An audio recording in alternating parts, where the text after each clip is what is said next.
Madam గారు speech ఇస్తారండి.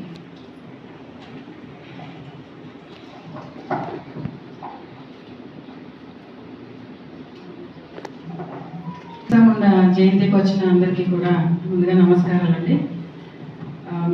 ఇది యాక్చువల్లీ మనం 15th November of every year ఈ జయంతి సెలబ్రేట్ చేసుకుంటున్నాం.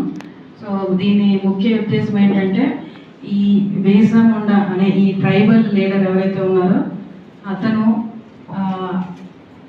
జీవించింది చాలా తక్కువ కాలం. Actually 25 years, at a very young age of 25 years he has sacrificed his life.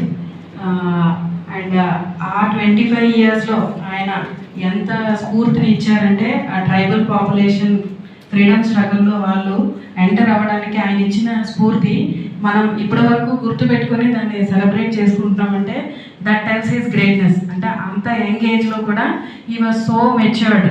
ఒక ట్రైబల్ కమ్యూనిటీ అంటే ఈ Munda and Adivasi tribal groups, especially Bihar ఆ ఏరియాలో ఉన్న ట్రైబల్ గ్రూప్స్కి మన దగ్గర కూడా అంటే ఆ టైంలో బ్రిటిష్ వాళ్ళు మెయిన్ ఈ ట్రైబల్ ల్యాండ్స్ ఏవైతే ఉన్నాయో అవన్నీ కూడా గవర్నమెంట్ యొక్క రైట్ ఈ ల్యాండ్స్ అన్నీ అని చెప్పి ఆ ల్యాండ్స్ అన్నీ కూడా ట్రైబల్స్ డిపెండ్ అయిన ఫారెస్ట్ ప్రొడ్యూస్ కానీ ఆ ల్యాండ్స్ కానీ బ్రిటిష్ వాళ్ళు వాటిని ఓన్ చేయడానికి ట్రై చేశారు. సో ఆ టైంలో ఇతను ఆ ట్రైబల్ పాపులేషన్కి తెలిసేదే చాలా తక్కువ.